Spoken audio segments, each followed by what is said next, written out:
Լրատվական ռադիոն և Ջավախքին աջակցություն հիմնադրամը ներկայացնում են Երկիր Զաբախա Փոքրիկ երկրի մեծ մարդիկ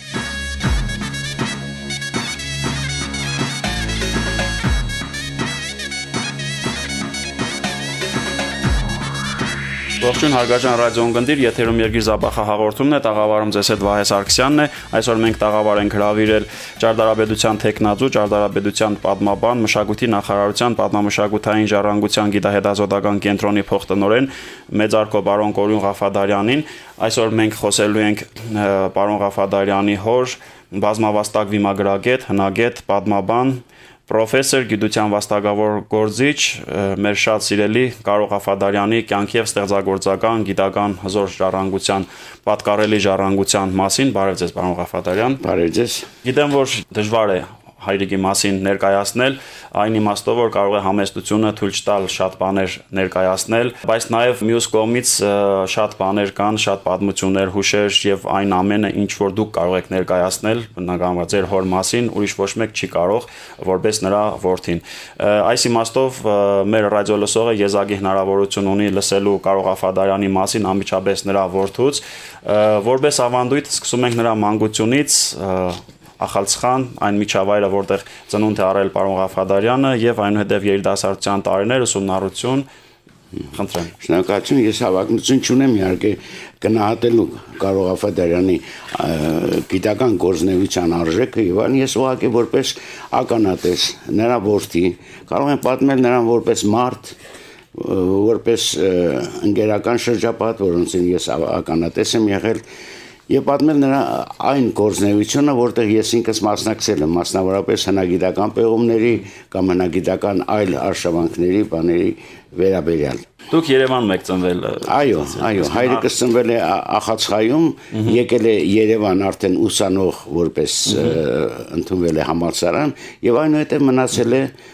Հայաստանում եւ աշխատել Այդպես գիտական գործունեությունը այստեղ է ծավալվել։ Այո։ Մի քանի խոսք նրա Ախալցխայում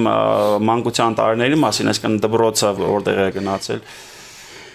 Դպրոցը Ախալցխայում գնացել է ուրեմն նշանավոր Կարապետյան դպրոցը ավարտելուց հետո նա որտեղ պարտադիր էր այն ժամանակ ինչ որ մի աշխատանքային փորձ ունենալ աշխատել է Վալեի գործկոմում որպես քարտուղար Հետո եկել է Երևան եւ արդեն աշխատել է, ընդունվել է աշխատել է Երևանի պետական համալսարանի այն ժամանակ պատմության ֆակուլտետում եւ պիտի ասեմ որ այդտեղ էլ հանդիպել է մայրիկից, որը դարձյալ Ախալցխայից է եւ ամուսնացել են Մայրիկս էլ ավարտել է գրականության բաժինը հանուն համալսարանի եւ նրանց աշխատանքն էլ նույնն է եղել, նույն շենքում պատմության թանգարանի եւ գրականության եւ արվեստի թանգարանի շենքերը արվեստի մասնաշենքերը իրար դիմաց են եւ բանկար Այդպես մանկության տարիների մասին միայն ես կարող եմ այսպես ասած ոչ անմիջական բաներ տպավորություններ ասել որովհետեւ ես ծանոթ եմ նրա մանկության շատ ընկերներին որոնք լինելով Երևանում կամ գալով Երևան հանդիպում էին հայրիկիս հետ Եվ նրանց զրույցները եւ նրանց վերաբերմունքը այդ ժամանակ նրանք երիտասարդանում էին, դառնում էին պատանիներ, ուրախ կատակներ եւ այլն, միշտ հանդիպում էին, մտովի տեղափոխվում էին Ախալցխայ, անպայման եւ անպայման խոսում էին Ախալցխայի բարբառով։ Դա բնականաբար օրենք է մեր Ջավախքայից։ Որտեւ ինձ երբեմն ասում են ես շատ լավ գիտեմ Ախալցխայի բարբառ, ինձ ասում են որտեղ ես գիտես, որտեւ դու Ախալցխայում չես ապրել։ Չնայած ես ամեն տարի մանուկ ժամանակ արձակուրդներին հայրիկիս եւ մայրիկիս գնում էինք Ախալցխայ։ Ես ասում եմ որ դա տանն եմ լսել, այս շրջապատում որտեղ որ հայրիկս է եղել իր մանկության։ Մի հարցել եւ մանկությունը եզրափակենք, նրա ապրաստուն Ախալցխայի որ թաղամասում է եղել։ Ռաբատի տակ, Բերդի տակ է հենց։ Հա։ Այսօր պահպանված կլինի բնականաբար եւ արդեն ուրիշ բնակիչներով։ Այո։ Որևէ հուշաքար եւ այսպես բան Չէ, այնտեղ այդպեսի բան չկա։ Նու վերջինը հորեղբայրս էր այնտեղ ապրում, այդ տանը, բայց նրա մահից հետո տղաներն էլ արտագաղթել են բանից Վաճառել են ուրիշի։ Հա, ուրիշի են վաճառել եւ գնացել են։ Հա, մեր սերունդների պարտ կլինի անպայման կարող Աֆադարյանին նորից վերադարձնել այսպես փոխաբերական ասենք ախալցխա, գոնե մի հուշակար նրա պատին հռչակավոր գիտնականին հիշեցնող, որ դա նաև ախալցխայի եւ նաեւ ինչու՞ չէ վրացական պետության հպարտությունն է դա։ Որ հաջողվեք այդ գործը։ Այո, ես արդեն լավ փորձը գա հիշեցնեմ, որ Վարդգես Սուրենյանց արդեն այնտեղ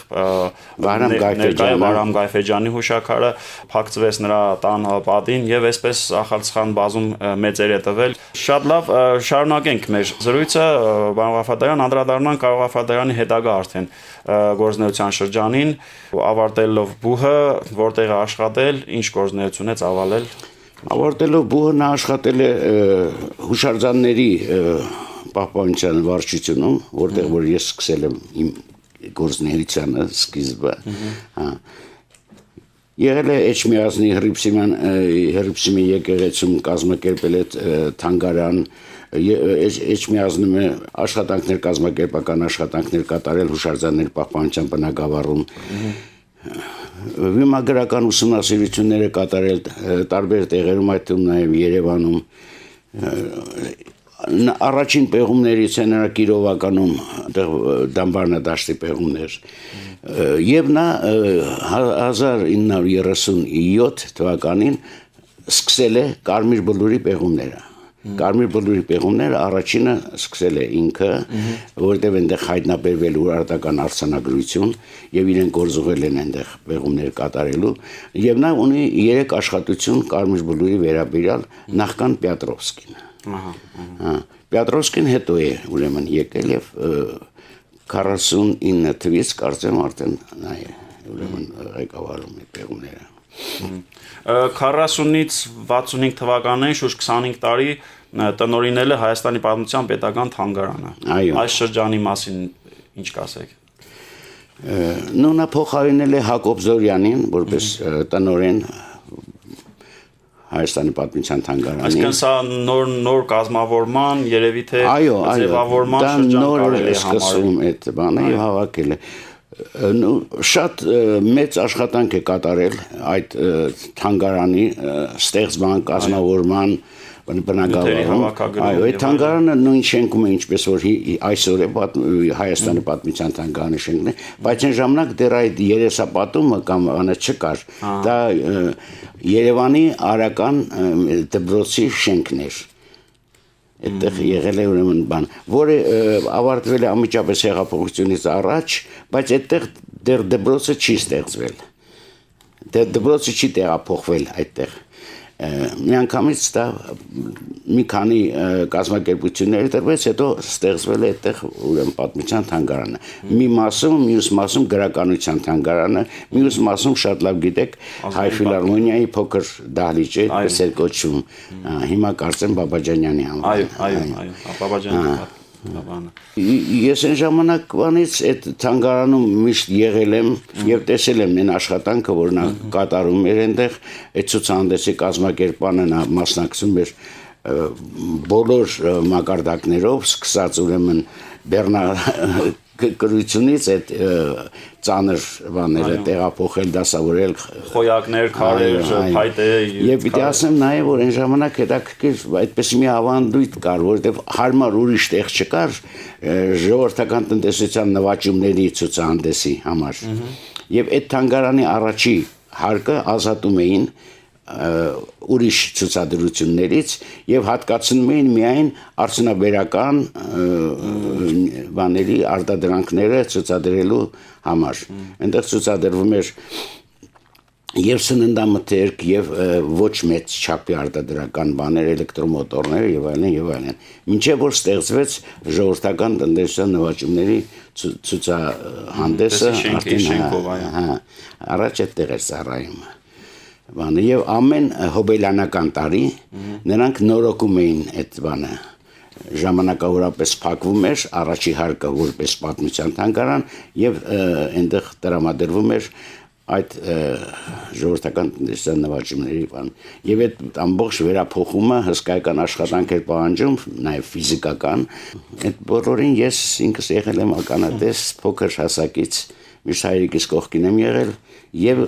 գիտարշավների ժամանակ եւ թանգարանում Ես ուզում եմ ճիշտ ասած նաև պատմել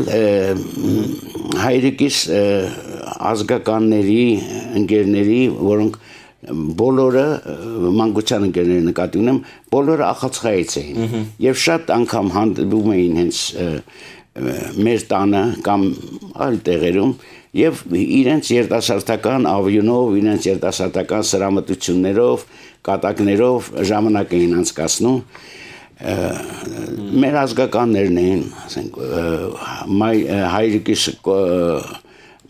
ընկերները, ես հիմա անուններ կարող եմ տալ նաև Արամ Ղանալանյան, Հովանես Ղանալանյան, մայրիկիս եղբայրները Արամ Ինջիկյան, գրականագետ, Հովանես Ինջիկյան, արևելագետ, պատմաբան մի քերի ունեմ, այսինքն ունեի Մկրտիչ Ինջիկյան, լուսանկարիչ էր, նա էլ շատ մոտ էր մեր ընտանիքին եւ նա էլ էր այնտեղ։ Իսկ ամենակարևորը նրանց ամենաավագը, դա մորաքրոջս ամուսինն էր Գրիգոր Մուրադյան, որը եղել էր իմ հայրիկիս եւ նրա ընկերների, հասակակից ընկերների ուսուցիչը։ Դպրոցում։ Եվ ամեն նոր տարի նրանք պիտի բոլորը հավաքվեին ավագի մոտ, այսինքն Գրիգոր Մուրադյանի տանը, մորաքրոջս ամուսնու տանը, որը Հայաստանի ժողովրդական դերասանուհի Մարգո Մուրադյանի հայրն է։ Դա մորաքրոջս աղջիկն է Մարգո Մուրադյանը։ Եվ եթե այսպես բան ունեին նրանք կարգ, եթե ուշանում էին կամ չէին գալիս, նա պիտի պատիժ կրեր այդ մարդը, որ ուշանում էր։ Եվ մի անգամ հիշում եմ, որ հայրիկս չէր կարողացել գնալ այդ հավաքին, բոլորով եկել էին մեր տուն եւ պիտի հայրիկիս զղկ զարգեին։ Ես սարսափար, երբ որ իմացա, որ դա զղկ զարգեր, նշանակում որ ընկերները բարձրացնում են վերև ու գցում են հատակին։ Սարսափար սպասում էր իմ հայրիկիս դա են անելը, իհարկե դա խոսքից ավելի չեղավ, հետաքրքիր, բայց ամբողջ խոսակցությունը կատակներ եւ այլն դրա շուրջն էր գնում։ Բայց որ ամեն նոր տարի, եթե ոչ ավելի հաճախ, հանդիպում են եւ այդպես բան էին անում։ Ախացխայի ոգին էր տիրում եւ ազգականների շրջանում եւ ընկերական շրջանում, որոնց նկատմամբ հատուկ սեր, հատուկ ջերմություն ուներ հայրիկս։ 1959 թվականից մինչև իր կյանքի ավարտը եղել է Հայաստանի Գիտությունների Ակադեմիայի հնագիտության և ազգագրության ինստիտուտի միջին դարերի հնագիտության բաժնի վարիչը։ Այո, նա մի ժամանակ եւ բաժնեվարիչ էր եւ տնօրինում էր թանգարանը պատմության։ Բայց հետո դա համատեղությունը արկելվեց բնականաբար եւ ընտրվեց այդ տարբերակը, որ ինքը մնում է բանի հնագիտության եւ ազգագրության ինստիտուտի միջնադարյան հնագիտության բաժնի վարիչ։ Իսկ թանգարանում նրան փոխարինեց Մորուս Հասրատյանը, որը ծանոթ պատմաբան բանասեր։ Այս շրջանը կարելի է համարել Ղաֆադարյանի բուռն գիտական վերելքի շրջանը։ Ճիշտ եմ ես Դվին քաղաքի պեղումներ, Հաղբաց Սանահին, ուրեմն նաև այո, նա իր վարչական աշխատանքին զուգահեռ Երևան քաղաքի պեղումների մասին հայտնի։ Այո։ Իր վարչական աշխատանքի հետ միասին շատ արգասավոր գործունեություն է ունեցել գիտության, հնագիտության, վիմագրության ժամանակ եւ աշխատում էր այդ բնականաբար տանը երեկոները միշտ նա ստեղծել էր մի հարուստ գրադարան, որ մինչև հիմա ես պահում եմ այդ գրադարանը եղբորս հետ միասին եղբայրս էլ է ճարտարապետ իմջելոց եւ բան է Գրիգոր Ղաֆադարյան պապիկիս անունով է դրված խնամքով պահում ենք այդ գրադարանը ու հետո երևի դա միտեղ կստեղծենք որպես Ղաֆադարյանի ֆոնդ այս պետք է շատ արժեքավոր դա ամբողջ Ղաֆադարյանի մակագրված գրքեր են այնտեղ պատկերացնում եմ ինչպիսի շքեղ հարուստ այո մասնագիտական մեծ գրականություն ունի եւ նաեւ գեղարվեստական եւ գիտահանրամատչելի բաներով բնույթի լայն գրադարան է ես մի երկու խոսք էլ ասեմ եղբորս մասին որ Գրիգոր Ղաֆադարյանը նույնպես ճարտարապետ է նույնպես աշխատում է հուշարձանների բնագավառում եւ մի ժամանակ եղել հուշարձանների վերականգնման գիտա արտադրական արվեստանոցի գլխավոր ինժեներ, իսկ հիմա աշխատում է արգելոց թանգարանների միացյալ տնօրինության բանում եւ մասնակցում է Թորամանյանի անտիպ գործերի հրատարակության պատրաստման արդեն 3 հատոր հրատարակել են Թորամանյանի բնագրերով եւ բաներով գծագրերով բանով բնագիր այլ այդպես այնպես որ հայրիկս թողել է նաեւ իր շարավիղները երկու որդի ու երկու եղբայրներ եւ քույրս բանասեր է աշխատել է հանրագիտարանում որպես գիտխմբագիր հիմա Փարիզում է նա ուղղակի ամուսինը տեղափոխվեց այնտեղ ինքը պիտի արդեն գնար այդպես է երեքն են Ղաֆադարյանի գործերի շարքում կուզենայի նաև նշենք նրա հայրենի ախալցխային նվիրված գործերը, որը շատ կհետաքրի հատկապես Ջավախքում ապրող մեր իր եւ նաև մեր հայրենակիցներին։ 3 հոդված, 3 գիտական աշխատանք ես կարող եմ հիշել։ Այո, մեկը նվիրված է ախալցխայի ազգագրական խնդիրներին, մեկը ախալցխայի ինքնապաշտպանությանը, ախալցխայի 17-18 ինքնապաշտպանության կռիվները, որի մի հատվածը ընտրությամբ լույս է տեսել նրա մահվանից հետո Բամբեր Հայաստանի արխիվների Հովանես Ինջիկյանի խմբագրությամբ։ Նա վերջից առանձնացրեց այդ հատվածը, որովհետև դժվար է ժամանակ ավելի ամբողջական տպագրել այդ գործը, հա։ Իսկ դրանից հետո այն անտիպ հատվածը չի տպագրվել։ Չէ,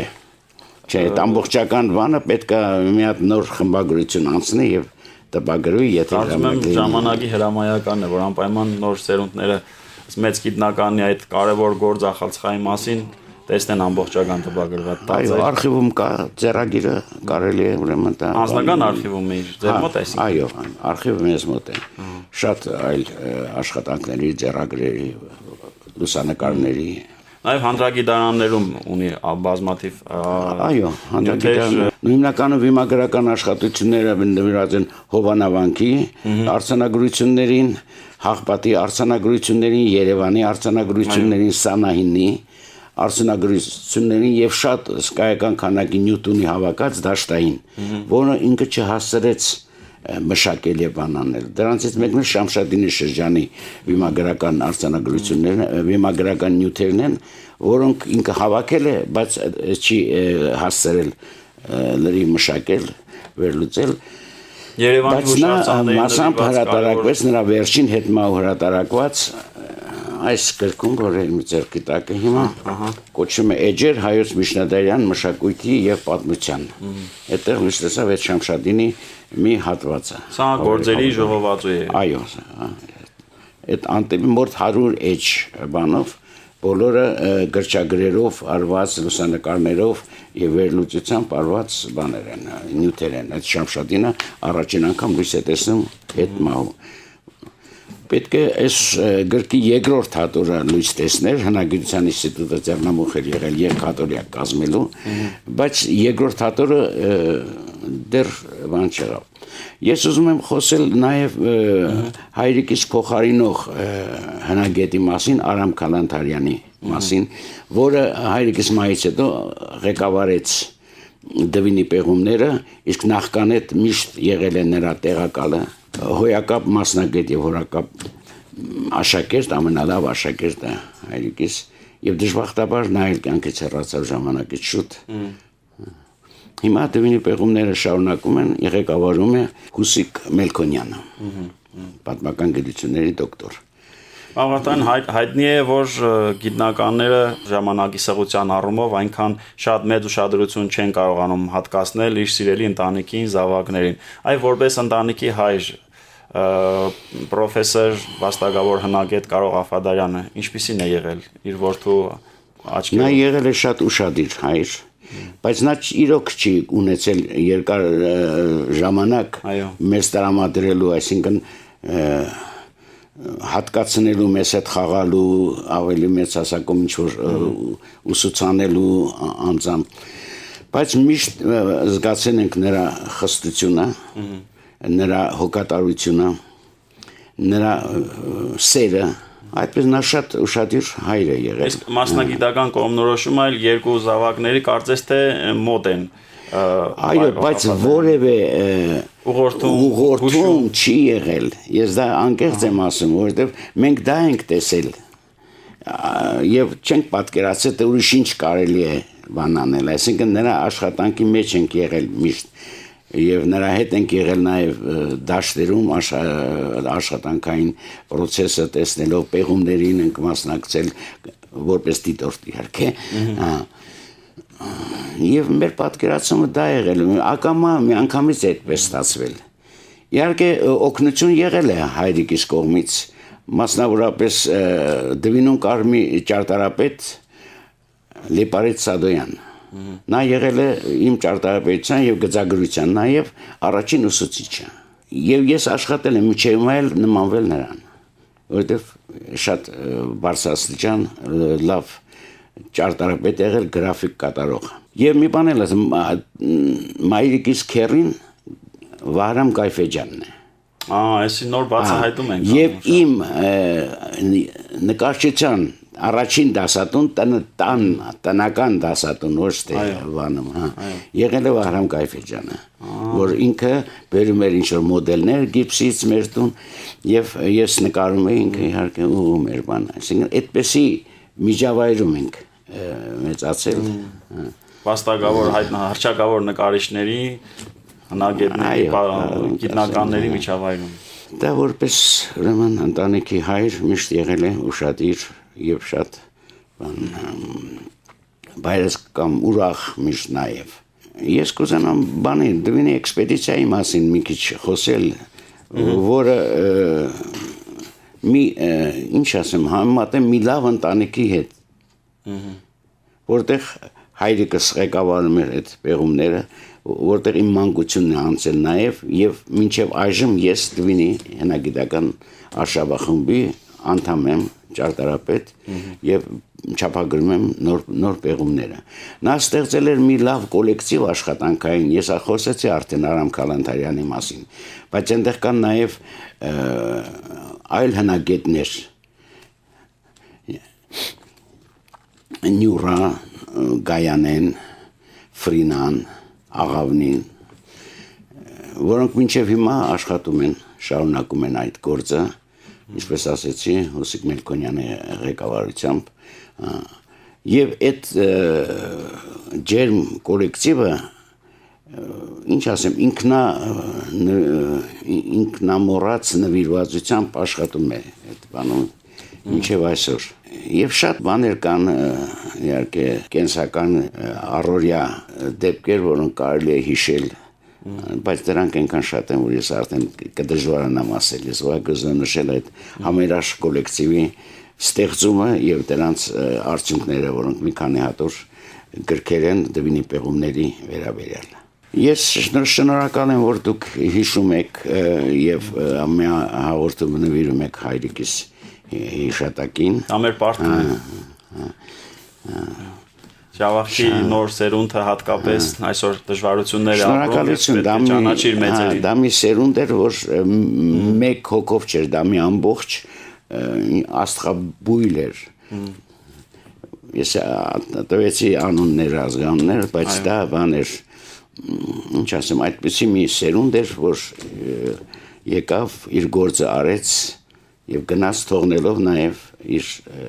ժառանգությունը։ Լուսավոր հետք է, այո։ Շնորհակալություն։ Շնորհակալություն ձեզ, պարոն Ղաֆադարյան, հարգարժան ռադիոընկերներ, ես հիշեցնեմ, որ մենք խոսում էինք բազմավաստակ վիմագրագետ, հնագետ պատմաբան, պրոֆեսոր գիտության վաստակավոր գործիչ Կարո Ղաֆադարյանի կյանքի եւ ստեղծագործական գիտական պատկառելի ժառանգության մասին, ներկայացնում էր նրա որդին, ճարտարապետության տեխնացու, ճարտարապետության պատմաբան, մշակույթի նախարարության պատմամշակութային ժառանգության հետազոտական կենտրոնի փոխտնօրեն մեծարգո պարոն Կորյուն Ղաֆադարյանը, մենք ծանոթացանք Ախալցխայի հռչակավոր նշանավոր Ղաֆադարյանների տոհմի արժանավոր ներկայացուցիչ Կարո Ղաֆադարյանի կյանքի եւ ստեղծագործական ժառանգությանը նրա որդու միջոցով։ Մենք լսեցինք հուշեր մեծավաստակ գիտնականի կյանքի հիշարժան էջերի հետ կապված։ Հուսով ենք, որ մեր այսօրվա ռադիո հաղորդումը եւս կոժանդակի կօգնի, որպեսզի Ջավախահայ նորորյա սերունդը եւ ընդհանրապես հայ նորորյա սերունդը ճանաչի մեծավաստակ գիտնականներին, որոնց թողած պատկառելի գիտական ժառանգությունը հպարտանալու առիթ է տալու բազմաթիվ սերունդների։ Հարգարժան ռադիոընկերներ, ճանաչենք մեր մեծերին եւ նրանց մեջ որոնենք մեր տեսակի շարունակականության բանալին։ Իսկ ձեր հետ տաղավարում Վահե Սարգսյանն էր, կհանդիպենք հաջորդ շաբաթ նույն տեղում, նույն ժամին։ Լավ մնացեք։